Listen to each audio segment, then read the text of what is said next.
आप अगर अपने जिंदगी में सुखी और सफल होना चाहते हैं तो कृपया इस मंत्र का जाप कीजिए 108 बार। हर समस्याएं दूर होगी। ओम कृष्णाय वासुदेवाय हरे परमात्मने प्रणत क्लेशनाशाय गोविंदाय नमो नमः। ओम कृष्णाय वासुदेवाय हरे परमात्मने प्रणत क्लेशनाशाय गोविंदाय नमो नमः। ओम कृष्णाय वासुदेवाय हरे परमात्मने प्रणत क्लेशनाशाय गोविंदाय नमो नमः। ओम कृष्णाय वासुदेवाय हरे परमात्मने प्रणत क्लेशनाशाय गोविंदाय नमो नमः।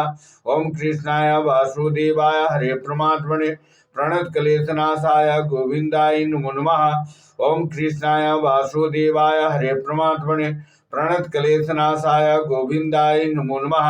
ओम कृष्णाय वासुदेवाय हरे परमात्मने प्रणत क्लेशनाशाय गोविंदाय नमो नमः। ओम कृष्णाय वासुदेवाय हरे परमात्मने प्रणत क्लेशनाशाय गोविंदाय नमो नमः। ओम कृष्णाय वासु